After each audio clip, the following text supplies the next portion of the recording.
नमस्कार, स्वागत है आपका। मेरा नाम है विपिन बेबाक।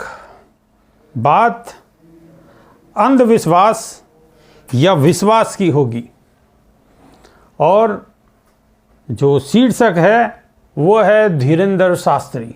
धीरेंद्र शास्त्री शायद आप जानते होंगे, आजकल बहुत फेमस हैं, सोशल मीडिया पर बहुत एक्टिव हैं और बहुत सारे उनके फॉलोअर हैं। बहुत लोग उन पर विश्वास करते हैं, लेकिन कुछ नागपुर में कुछ ऐसा मामला हुआ है जिसके लिए ये चर्चा का विषय बना हुआ है। तो चलिए विस्तार से इस पे चर्चा करते हैं।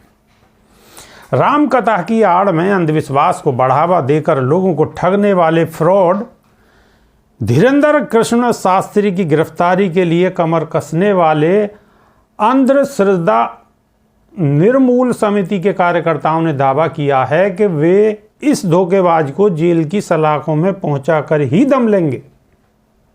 ये एक संस्था है, इन्होंने ये दावा किया है कि हम इनको जेल पहुंचाकर ही रहेंगे।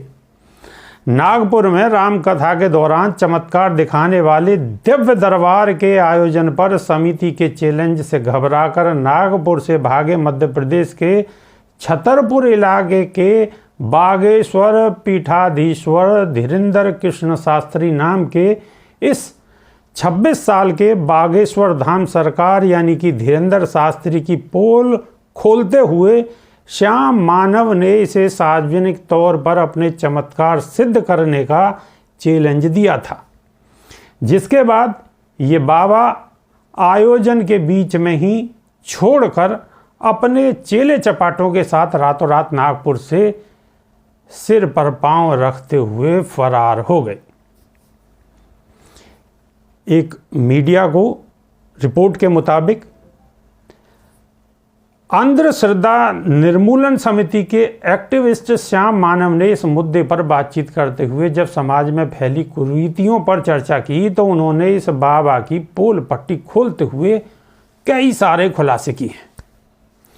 आपको बता दें कि महाराष्ट्र राज्य में अंधश्रद्धा निर्मूलन समिति पिछले 40 साल से समाज में अंधविश्वास फैलाने वाले बाबाओं और ठगों का पर्दाफाश करते हुए समाज में व्याप्त तमाम तरह के अंधविश्वास के खिलाफ जन जागृति अभियान चलाती रही है। समिति के ही कई प्रयासों से महाराष्ट्र में अंधविश्वास को बढ़ावा देने वाले बाबाओं और तांत्रिकों पर नकेल कसने के लिए बहुत ज़्यादा सख्त जादू टोना विरोधी कानून लाया गया है। इसी महाराष्ट्र के नागपुर शहर में मध्य प्रदेश का यह 26 साल का लड़का धीरेंद्र कृष्ण शास्त्री, जो अपने आप को बागेश्वर पीठाधीश्वर कहते हुए ग्लैमर और लच्छेदार बातों के माध्यम से सोशल मीडिया पर ग्लैमर्स बाबाओं की नई पौध बना हुआ है, एक कार्यक्रम करने नागपुर पहुंचा।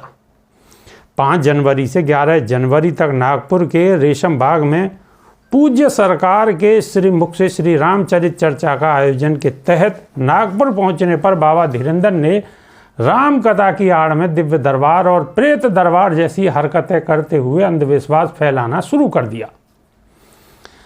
हैरानी इस बात की थी कि बाबा तो अपने स्वार्थ के लिए लोगों को मूर्ख बना ही रहा था। इसके कार्यक्रम में शामिल होकर महाराष्ट्र के उप मुख्यमंत्री देवेंद्र फडणवीस और देश के परिवहन मंत्री सहित कई विधायक और भाजपा से जुड़े वरिष्ठ नेता भी इस बाबा के फर्जीवाड़े को शह देने के लिए इसके कार्यक्रम में पहुंचे थे, जिस पर अंधश्रद्धा निर्मूलन समिति ने इस बाबा को चैलेंज देते हुए अपने चमत्कार सिद्ध करने के लिए खुली चुनौती दे डाली।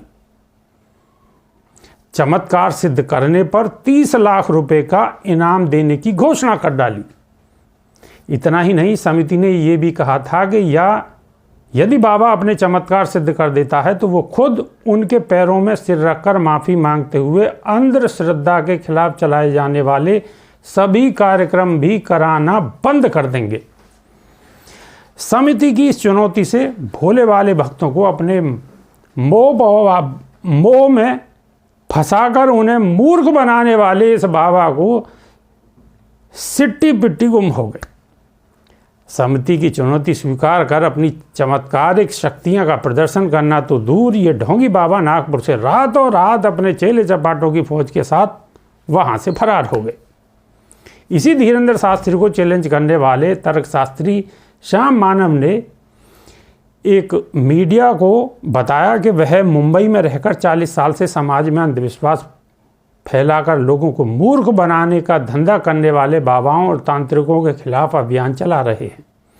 बीते दिनों वह जब इंडियन साइंस कांग्रेस में शामिल होने नागपुर गए थे तो वहां लोगों ने इस फर्जी बाबा के कई किस्से सुनाते हुए बताया था कि यह लोगों को कैसे ठगता है। जिसके बाद जब उनकी टीम ने इसके करीब 4 दर्जन वीडियो देखकर उनकी जांच की तो इस बाबा के सारे दावे समिति के मापदंड पर फर्जी साबित हो रहे थे। इसके बाद समिति ने धीरेंद्र शास्त्री को बिना जान पहचान के 10 लोगों और उनके पिता का नाम जानने, उनके फ़ोन नंबर बताने के साथ ही कमर में रखी चीज़ों के नाम बिना कैमरे में जाए बताने का खुला चैलेंज देते हुए अपने चमत्कार सिद्ध करने पर 30 लाख रुपए का इनाम देने की घोषणा की थी। समिति ने यह भी कहा था कि यदि बाबा अपने चमत्कार साबित कर देता है तो वह अपना अंधश्रद्धा निर्मूलन का कार्यक्रम बंद करते हुए उसे माफ़ी भी मांगेंगे। लेकिन यह बाबा उनकी चुनौती सामने आने के बाद अपने तय कार्यक्रम से 2 दिन पहले ही कार्यक्रम छोड़कर वहां से खिसक लिए। श्याम मानव ने एक बातचीत में कहा कि बाबा की यह सारी हरकतें महाराष्ट्र में लागू जादू टोना विरोधी कानून के तहत अपराध होने के कारण उन्होंने बाबा के भागने के बाद इसके खिलाफ पुलिस में शिकायत कर दी। जब तक इस धीरेंद्र शास्त्री नाम के बाबा की गिरफ्तारी नहीं होगी समिति चुप नहीं बैठेगी। लोगों के इन बाबाओं के जाल में फंसने के सवाल पर श्याम मानव ने कहा कि समाज में धारणा प्रचलित है कि विज्ञान जहां समाप्त होता है वहां से धर्म अथवा अध्यात्म शुरू होता है। धर्म और अध्यात्म में कोई तर्क नहीं चलता। इसी सोच के चलते लोग इनकी हरकतों पर कोई सवाल नहीं उठाते। इसीलिए इनकी ठगी विद्या खुलेआम चलती रहती है। जबकि सच्चाई तो ये है कि जहाँ विज्ञान खत्म होता है अंधविश्वास उसके तत्काल बाद शुरू हो जाता है। इसके खिलाफ तर्क के हथियार का हर समय उपयोग होना चाहिए। अनपढ़ और पढ़े लिखे लोगों के अंधविश्वास को भी रेखांकित करते हुए उन्होंने बताया कि पढ़ाई लिखाई या व्यक्ति का उच्च शिक्षित होना भी व्यक्ति को अंधविश्वास के जाल में फंसने से रोकने के लिए पर्याप्त नहीं है। जैसे अनपढ़ और पढ़े लिखे व्यक्ति के कपड़ों से लेकर जीवन शैली तक में फर्क साफ दिखता है, वैसे ही इनके बीच व्याप्त अंधविश्वास में भी अंतर होता है। पढ़े लिखे व्यक्ति का अंधविश्वास ज्योतिष, अध्यात्म, बाबाओं की दिव्यता, धार्मिक यात्राओं में दिखता है, जबकि अनपढ़ आदमी भूत प्रेत, तंत्र विद्या जैसे अंधविश्वास में लिप्त रहता है। इसलिए जरूरी नहीं है कि शिक्षित व्यक्ति अंधविश्वास से मुक्त रह सके।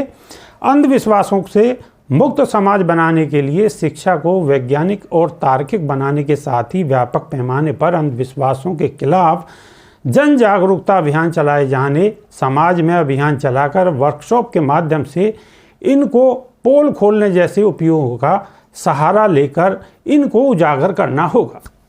इसके साथ ही धीरेंद्र शास्त्री का नागपुर से आने के बाद उन्होंने एक अपनी सभा में एक वीडियो वायरल उन्होंने किया है। उसमें उनका कहना है कि उनका पहले से ही 9 दिन का प्रोग्राम नहीं था, उनका 5 दिन का प्रोग्राम था। और उन्होंने क्या कहा है ये आप वीडियो के माध्यम से सुन सकते हैं। अभी के लिए सिर्फ इतना ही। नमस्कार।